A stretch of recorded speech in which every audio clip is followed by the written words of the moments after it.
This is the second part to my Purpose and Goals video, where I talk about the sensitive topic of depression, so viewer discretion is advised. I set this channel up as the companion to my live journal, where I spent the last couple of years writing the first half of my story, and so will reference my blog often in my videos. And you can always find related links in the info box, where I want to now go and read an excerpt of one of my postings. This is taken from my Tumor Part 3 conclusion post, where I use a metaphor to describe how I lived ever since the age of 10. I would like to say that I'm not very good at reading, so do keep that in mind while watching this. And that I used my MacBook and eyesight to film this. For most of my life, I was on a high beam, so high up on that narrow piece of wood that one sidestep to the right, to the left, one moment of unbalanced footing, an instance of weakness, the faint exhale of being too tired to fall, to jump off. And I could have ended it all. It would have been so easy, ever so tempting to just, but I couldn't. Every time I tilted my head back up to not focus on the narrow beam and of the high fall below, to the scene right below my feet of the distant, stony concrete, to now stand up straight and unhunched over, head held high to take in one last look of what I was going to leave behind before I let my foot slip, slide, fall. At a distance so far away I had to squint, yet still could see something, a vague outline of some kind of possibility. It was off in the horizon, a light. The sun? It was so bright, brighter than all of what was surrounding me. It got me to stop. It made me too curious. It was too enticing. I needed to find out what it was. It beckoned me to keep going, one step at a time, to just get there. Zombie-ly comatose, I kept walking. I wasn't yet there. Happiness was far off in the future.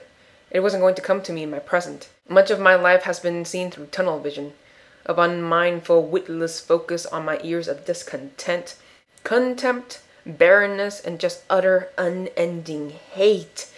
So obsessed about my life. Loneliness doesn't force you to think about anyone else. Wrestling with wanting to live. My depression was consuming me, permeating so deeply it was affecting my mental health, making me so unaware of the state of my life because I was so ambivalent about it, until life forced me to see the bigger picture.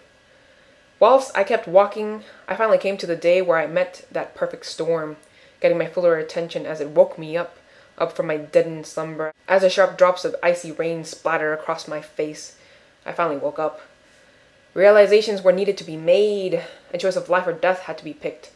It's either end it now or start changing your life today, now, at this very moment. For the middle I was living wasn't working, not at all. The indecisiveness was slowly killing me.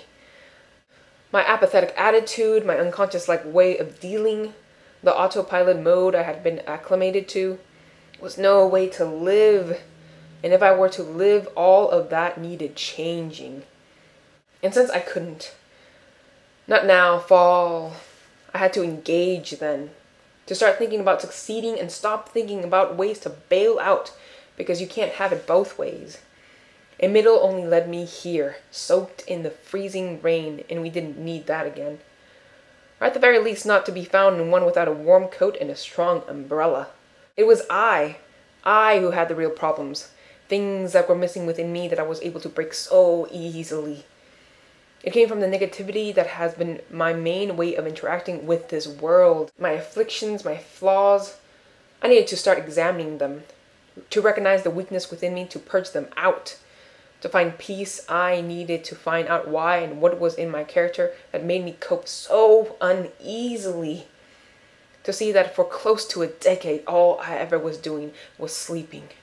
Never once was I ever living. That's where it started. And to fully understand why, introspection was the answer. Meaning, the day I decided to live was the day I started to heal. And over the course of this channel, I will tell you how that happened. For the last 8 years, I've been trying to figure out all my weaknesses so I can fix them. And it was China that best informed me of why I had so many weaknesses, and then how to best heal them. In a word, love.